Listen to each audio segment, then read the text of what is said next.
Hi friends! We're going to keep reading The Lion, the Witch, and the Wardrobe. When we'd left off, Aslan had come back to life, and he had taken Susan and Lucy to the witch's castle. They landed in the courtyard, and they saw all of the statues, all of the people that the White Witch had turned into stone. Chapter 16. What happened about the statues? What an extraordinary place, cried Lucy. All these stone animals and people too. It's like a museum. Hush, said Susan. Aslan's doing something. He was indeed. He had bounded up to the stone lion and breathed on him. Then, without waiting a moment, he whisked round, almost as if he'd been a cat chasing its tail, and breathed also on the stone dwarf, which, as you remember, was standing a few feet from the lion with his back to it. Then he pounced on a tall stone dryad which stood beyond the dwarf, turned rapidly aside to deal with the stone rabbit on his right, and rushed on to two centaurs. But at that moment Lucy said, "Oh, Susan, look at the lion." I expect you've seen someone put a lighted match to a bit of newspaper which is propped up in a grate against an unlit fire. And for a second, nothing seems to have happened. And then you notice a tiny streak of flame creeping along the edge of the newspaper. It was like that now. For a second after Aslan had breathed upon him, the stone lion looked just the same. Then a tiny streak of gold began to run along his white marble back. Then it spread, and then the color seemed to lick all over him as the flame licks all over a bit of paper. Then, while his hindquarters were still obviously stone, the lion shook his mane, and all the heavy stone folds rippled into living hair. Then he opened a great red mouth, warm and living, and gave a prodigious yawn. He lifted, and now his hind legs had come to life, and he lifted one of them and scratched himself. Then, having caught sight of Aslan, he went bounding after him and frisking round him, whimpering with delight and jumping up to lick his face. Of course, the children's eyes turned to follow the lion, but the sight they saw was so wonderful that they soon forgot about him. Everywhere the statues were coming to life. The courtyard looked no longer like a museum. It looked more like a zoo. Creatures were running after Aslan and dancing round him till he was almost hidden in the crowd. Instead of all that deadly white, the courtyard was now a blaze of colors. Glossy chestnut sides of centaurs, indigo horns of unicorns, dazzling plumage of birds, reddy brown of foxes, dogs and satyrs, yellow stockings and crimson hoods of dwarfs, and the birch girls in silver, and the beech girls in fresh transparent green, and the larch girls in green so bright it was almost yellow. And instead of the deadly silence, the whole place rang with the sound of happy roarings, brayings, yelpings, barkings, squealings, cooings, neighings, stampings, shouts, hurrahs, songs, and laughter. "Oh," said Susan in a different tone, "look, is it safe?" Lucy looked and saw that Aslan had just breathed on the feet of a stone giant. "It's all right," shouted Aslan joyously. "Once the feet are put to right, all the rest of him will follow." "It wasn't exactly what I meant," whispered Susan to Lucy. But it was too late to do anything about it now, even if Aslan would have listened to her. The change was already creeping up the giant's legs. Now he was moving his feet. A moment later he lifted the club off his shoulder, rubbed his eyes, and said, "Bless me, I must have been asleep. Now, where's that dratted little witch that was running about on the ground? She was just somewhere by my feet, it was." But when everyone had shouted up to him to explain what had really happened, and when the giant had put his hand to his ear and got them to repeat it all again, so that at last he understood, then he bowed down till his head was no further off than the top of a haystack, and touched his cap repeatedly to Aslan, beaming all over his honest, ugly face. Giants of any sort are now so rare in England, and so few giants are good-tempered, that 10 to 1 you've never seen a giant when his face is beaming. It's a sight well worth looking at. There's the giant and all the other creatures Aslan has turned back to life. He's freed them from stone. "Now, for the inside of this house," said Aslan. "Look alive, everyone. Upstairs and downstairs and in my lady's chamber. Leave no corner unsearched. You never know where some poor prisoner may be concealed."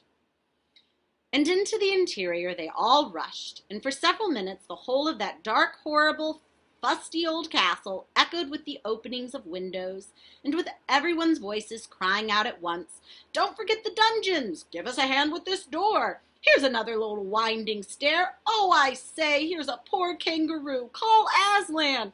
Whew, how it smells in here! Look out for trap doors! Up here! There are a whole lot more on the landing!" But best of all was when Lucy came rushing upstairs shouting out, "Aslan, Aslan, I've found Mr. Tumnus! Oh, come quick!"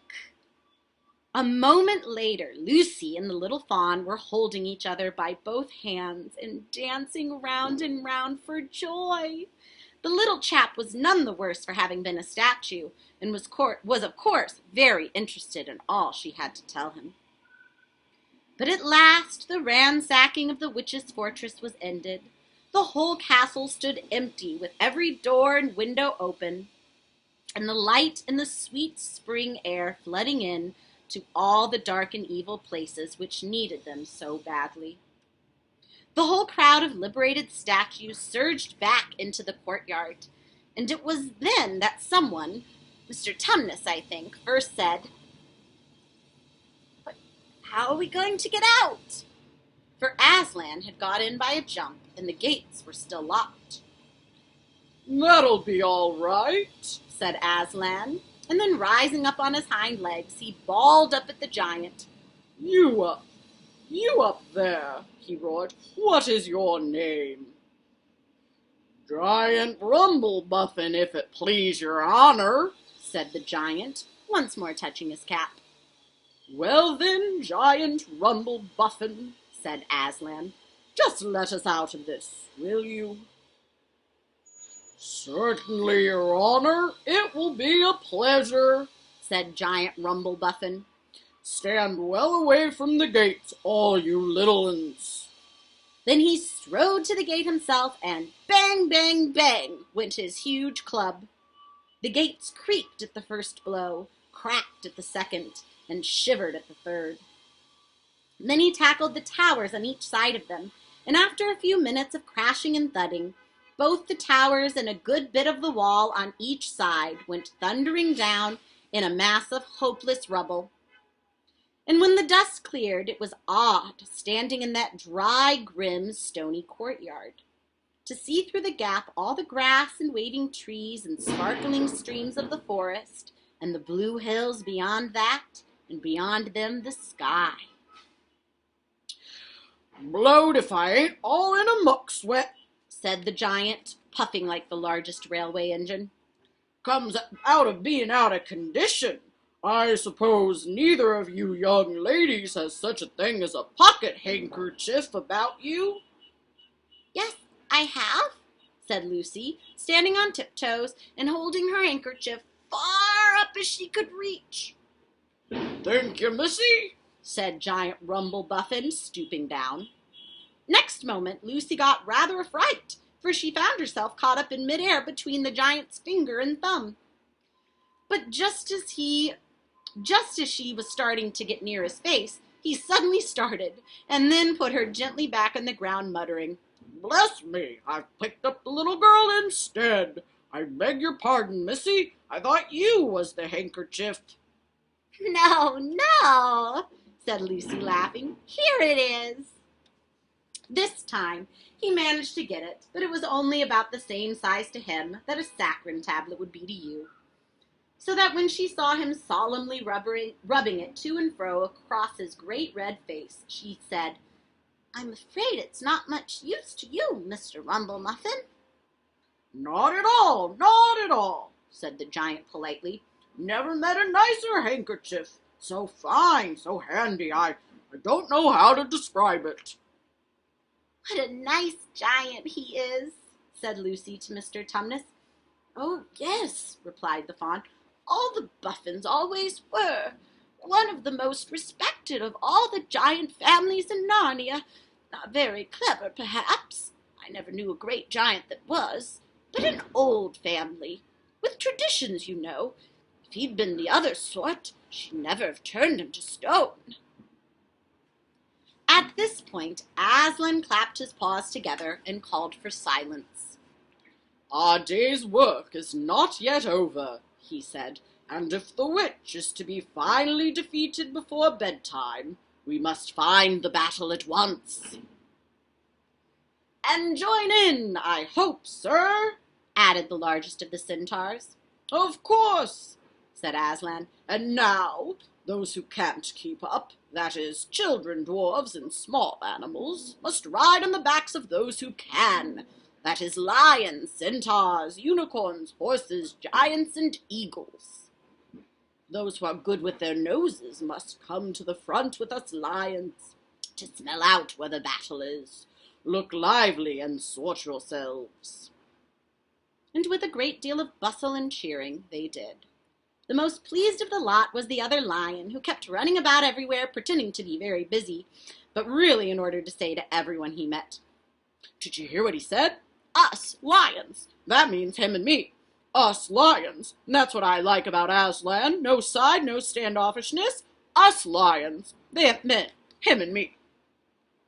At least he went on saying this until Aslan had loaded him up with 3 dwarves, 1 dryad, 2 rabbits, and a hedgehog. That steadied him a bit. When all were ready, it was a big sheepdog who actually helped Aslan most in getting them sorted into their proper order. They set out through the gap in the castle wall. At first the lions and dogs went nosing about in all directions, but then suddenly one great hound picked up to the scent and gave a bay. There was no time lost after that. Soon all the dogs and lions and wolves and other hunting animals were going at full speed with their noses to the ground, and all the others, streaked out for about half a mile behind them, were following as fast as they could. The noise was like an English fox hunt, only better, because every now and then, with the music of the hounds, there mixed the roar of the other lion, and sometimes the far deeper and more awful roar of Aslan himself. Faster and faster they went as the scent became easier and easier to follow. And then, just as they came to the last curve in a narrow, winding valley, Lucy heard above all the noises another noise, a different one, which gave her a strange feeling inside. It was a noise of shouts and shrieks and of the clashing of metal against metal. Then they came out of the narrow valley, and at once she saw the reason. There stood Peter and Edmund and all the rest of Aslan's army fighting desperately against the crowd of horrible creatures whom they had seen last night. Only now, in daylight, they looked even stranger and more evil and more deformed. There also seemed to be far more of them. Peter's army, which had their back to hers, looked terribly few. And there were statues dotted all over the battlefield, so apparently the witch had been using her wand. But she did not seem to be using it now. She was fighting with her stone knife. It was Peter she was fighting, both of them going at it so hard that Lucy could hardly make out what was happening.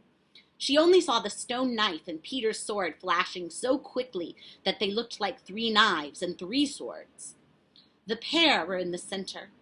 On each side, the line stretched out. Horrible things were happening wherever she looked. There's the battle. "Stand back, my children," shouted Aslan, and they both tumbled off.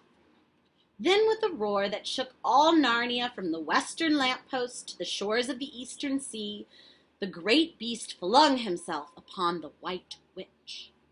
Lucy saw her face lifted toward him for 1 second with an expression of terror and amazement. Then Lion and Witch had rolled over together, but with the witch underneath. And at the same moment, all warlike creatures whom Aslan had led from the witch's house rushed madly onto the enemy lines. Dwarfs with their battle axes, dogs with their teeth, and the giant with his club, and his feet also crushed dozens of the foe. Unicorns with their horns, centaurs with swords and hoofs. And Peter's tired army cheered, and the newcomers roared, and the enemy squealed and gibbered until the wood re-echoed with the din of that onset. We'll have to find out what happens with the battle tomorrow. All right, see you then.